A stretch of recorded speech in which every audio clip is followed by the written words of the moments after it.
Next time the Rockets take the field, it will be Halloween. Will it be a trick or a treat? Well, it's always a treat when Mike Robinson joins us. Of course, he is the sideline reporter on the Rocket Radio Network. Mike Rob, thanks for coming in. Hey, thanks for having me, Mark. Before we get to Buffalo, let's talk a bit more about the win over Miami.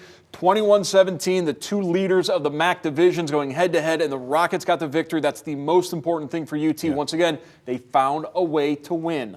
You know, the cardiac Rockets, they come out here and they play such a great first half, and in the second half they kind of faltered a little bit. But more importantly, it's the adversity, and I talked to Coach Candle at the end of the game about it, and he just talked to the status of this defense, and how well that they step up in big moments. They bend, but they don't break. And then offensively, they find ways to get the first downs and able to ice the game when they need to. So they don't always play as consistent as you want, but they play well enough to win. 7th straight win for the Rockets. Last time that happened, 1997. So again, to me, this is what it goes back to. Yeah. This year, Toledo's finding ways to win. Yeah. We've seen them lose games in past where maybe they shouldn't have lost. Yeah. You could make the case the last couple of weeks they should have lost, but they have found a way to win.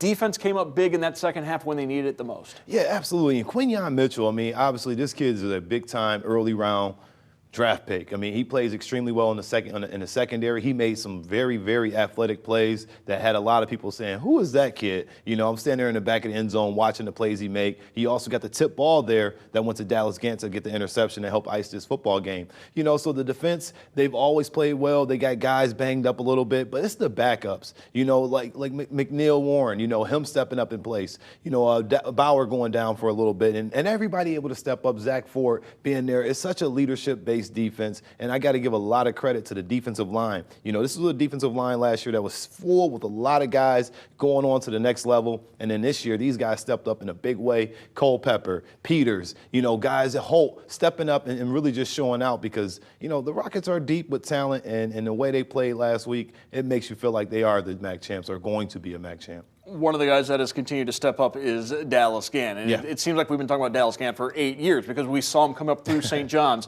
We saw what he could do at Ohio State. Didn't get the opportunities in Columbus, found the opportunities at Toledo, and he has really taken that opportunity and grabbed it.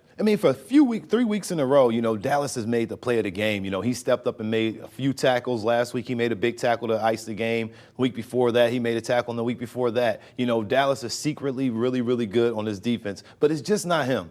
It's also Bolden. Bolden has done an excellent job playing that 1-2 punch at linebacker. Got to be the best in the MAC. Miami of Ohio had some really good backers as well. But I tell you what, those two guys play extremely well together. They play in tandem awesomely. And Dallas Gant, he is just special, and what makes it more special is that he's from here, and he respects the tradition and the culture of Toledo. Rockets now transition into the MACtion portion of the schedule. November games, you'll play on Tuesday, you'll play on Wednesday.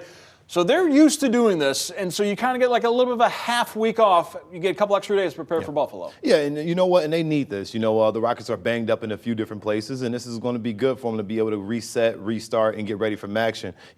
Having a spooky game on Halloween, it's going to be a fun treat, a 7:30 kickoff. So make sure you guys are all there. You're not going to have anything to do. Trick-or-treating should be over by that time.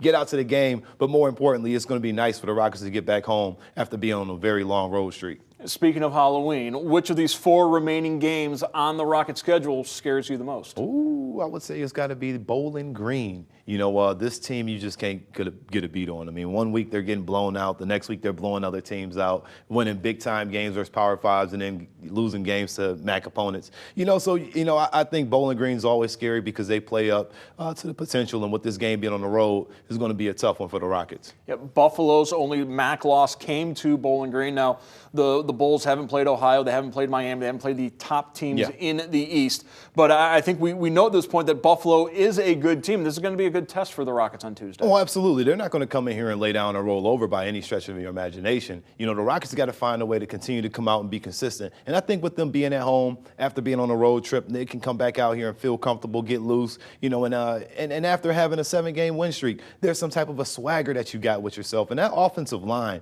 you give these guys credit because they're the ones that's keeping DeQuan Finn upright, allowing the time in the pocket. And Penny Boone, he's been fantastic, running the football. So you think when these guys get back home, they'll be able to do their job up front and take care of their business. DeQuan Finn responsible for all 3 touchdowns in the win over Miami as the Rockets remain perfect in Mid-American Conference play. I want to thank our perfect guest, Mike Robinson from the Rocket Radio Network. Thanks for having me, Mark.